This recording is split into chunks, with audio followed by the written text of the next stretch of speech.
Oh my god, did you ever play SimCity? Yeah, of course. Cool. Like, that's all. Like, that was this, like, big reveal. Like...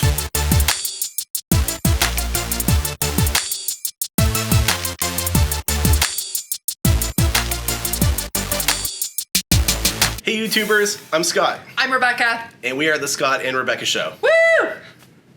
So thanks everybody for all the feedback. We heard you want some more club footage, so we're definitely going to try and get you some more of that.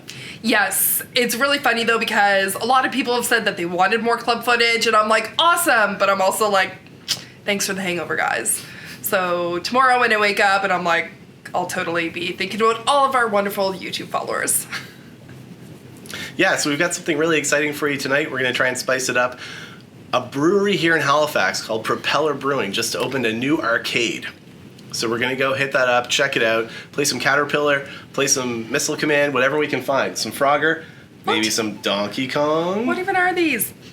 I'm totally down with Donkey Kong. I'm totally down with Tetris.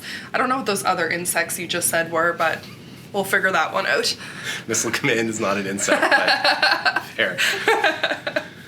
So personally, I'm like a big fan of the Tetris.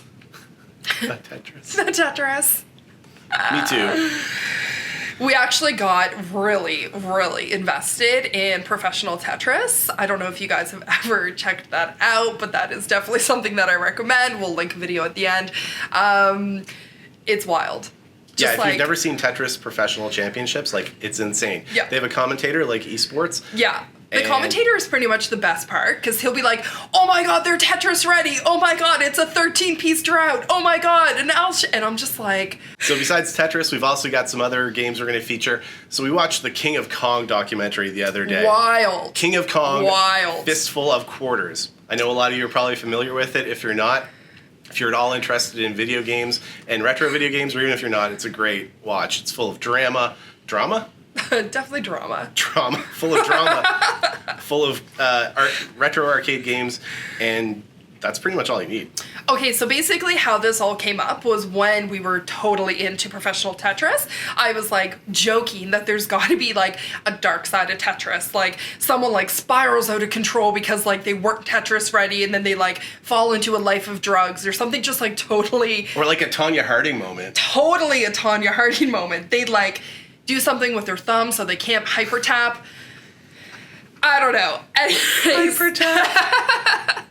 Anyways, then we discovered King of Kong, which is essentially this guy, Billy Mitchell, is like the reigning champ. And then this other guy, Steve Wiebe, is like, oh, I can beat you. And he does it in his garage, and then they don't believe him. It's super dramatic. No spoilers. You need to watch it. I actually could not believe that it was happening. Yeah, so we're going to go have a moment similar to that tonight. Yeah, and I didn't realize like how much strategy is actually involved in DK to get to the highest levels. Like with today's computers, people do speed runs and you can modify your ROMs and slow the game down, and you know, you've got your YouTube. I don't know what this means. Any of that. He was like, so there's one level where there are all these like hammers or springs or something, and it's like always the point where you die, but they're like marking the screen with grease paint and like doing all these manual calculations to figure out and drill where they have to go on the level. It's insane. I love it. And I'm a big retro video game fanatic myself. I love, you know, my first console was a Nintendo Entertainment System. It changed my life. I love old computer games, old console games. Games today are great. They have amazing graphics, but the playability, like the programmers, what they had to work with, and the graphic designers and the music composers of these old consoles really deserve incredible accolades because they had limited memory spaces to work with. They only had so many sounds, and they created these amazing replayable games that people are still talking about today, not even talking about, making entire documentaries about, and putting multi-$1,000 installations in their new breweries. So totally to change the subject slightly, how do you feel about Donkey Kong Country? Did you ever play that? A little bit. Like, I'm a fan, I'm not against it, yeah. but I feel like you've played it more. Oh my God. You're always bringing up like DK Country. So fun. I also laugh though because I don't know if you're familiar, but you know that level where he's in like the cart and you're trying to like jump and there's all the chains? I know that one. Every time I hear Nick Jonas Chains, and it's like the chain noise. I always think of that level. So if you're like me, comment below if that's what it reminds you of. Yeah, I also remember there was like this song, but like now looking back, I like actually don't know. Like, is this a real song? Like, is this like a Shazam moment? Or like, did I like make this up? But the song is like, a D, a K, a Donkey Kong, I said Eddie. Like, is that real? Or is this like Shazam all over again? You know Shazam? Yeah. Of course I know Shazam. I love Shazam. It's like one of my favorite apps. It's magical. Oh my god, no. You know Shazam. That movie that everyone thinks that they saw. Oh, yeah. Anyways, is that song like a thing? Like, I actually need to know.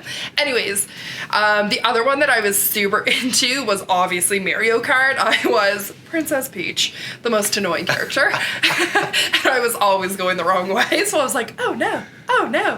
It's great. What character were you? I usually try to keep it like Mario. I like to have a balance. I like to be a well-rounded character. We're going to spend a lot of money at this arcade.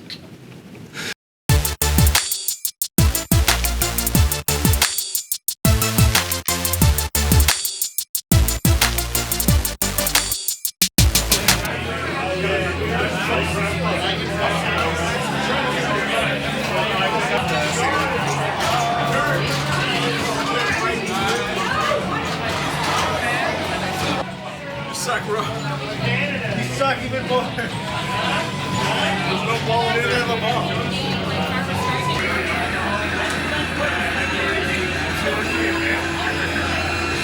Get that money.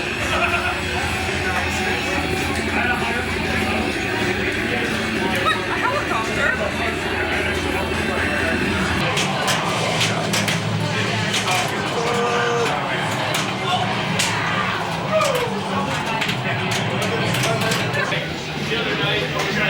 So this is fire? Yeah.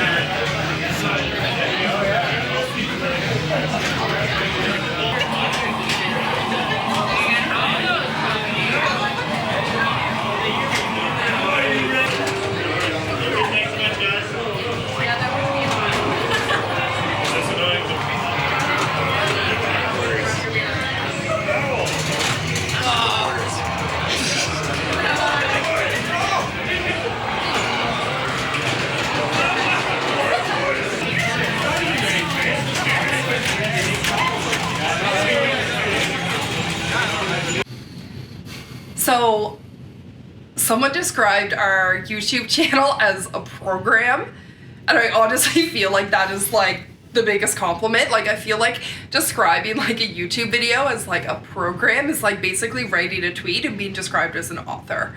So, like, thrilled. Week made. Great. Yeah, all right, well, that's it. And we'll see you next week on the Scott and Rebecca program.